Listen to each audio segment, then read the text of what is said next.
ایک فقیر تھا، اس کا مزاج یہ تھا کہ جو بھی اس کے ڈیرے پہ آتا اس کو کھلاتا اور اس کی خدمت کرتا، اور یہ فقیر کا مزاج ہوتا ہے۔ بابا بلے شاہ نے کہا تھا نا، اٹ کھڑکے دکڑ بجے تتا ہووے چلا، آن فقیر کھا کھا جاون راضی ہووے بلا۔ تو یہ فقیر کا مزاج ہوتا ہے کہ لوگ اس کی چوکھٹ پہ آئیں اور وہ لوگوں کو جو ہے وہ کھلائے، ان کی ضروریات کو پورا کرے۔ تو وہ درویش تھے اور جو بھی ان کے پاس آتا اس کی خدمت کرتے۔ ان کے پاس کبھی رقم نہ ہوتی تو ادھار لے کے لوگوں کی خدمت کرتے، حتیٰ کہ جب ان کا آخری وقت قریب آیا اور حالات ایسے ہو گئے کہ لوگوں کو لگا کہ بابا جی اب رخصت ہونا چاہ رہے ہیں، تو سارے قرض خواہ اکٹھے ہو کے بابا جی کے پاس آ گئے کہ جناب ہمارا قرضہ ادا کیجیے۔ ایک جمگٹا بن گیا، اور بابا جی کو یہ فکر تھی کہ یہ میرے مہمان ہیں اور میں ان کی خدمت کرنے کے قابل نہیں ہوں، میرے پاس کچھ ہے نہیں۔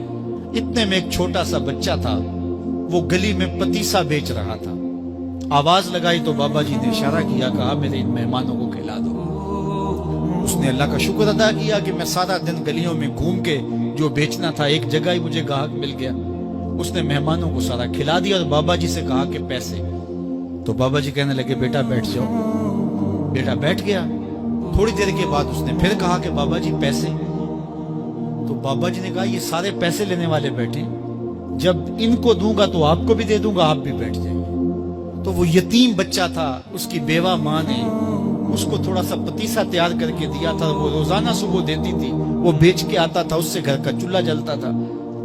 تو اس نے جب دوسری مرتبہ کہا کہ بابا جی پیسے، تو بابا جی نے کہا بیٹھ جاؤ، جب ان کو ملیں گے بیٹے آپ کو بھی دے دیں گے۔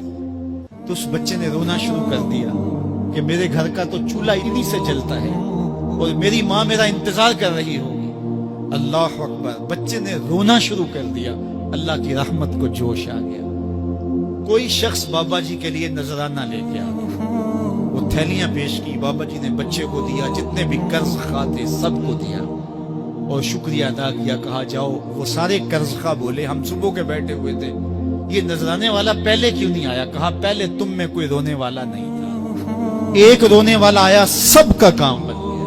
کسی ایک کے آنسو، اجتماعی دعا کا، اجتماعی توبہ کا یہی فائدہ ہوتا ہے کہ کسی ایک کا کام بن جائے۔ یہ تجارت میں اصول ہے کہ جب کوئی کسی کو آپ سودا دے نا تو اس میں کوئی خراب چیزیں چلی جائیں تو یا تو وہ سارا قبول کرے یا سارا رد کر دے۔ تو اللہ جب قبول کرتا ہے اجتماعی طور پہ، پھر ساروں کو قبول کر لیتا ہے۔ تو اس لیے آج کی بابرکت شب نور میں میری مائیں، بہنیں، بیٹیاں بھی تشریف فرما ہیں، بچے بوڑھے جوان بھی تشریف فرما ہیں۔ تو کسی ایک کے آنسو اللہ کو قبول ہو گئے، کسی ایک کی زبان سے نکلا ہوا جملہ اس کی بارگاہ میں قبول ہو گیا، تو میرے جیسے گناہگاروں کا بھی کام بن جائے گا۔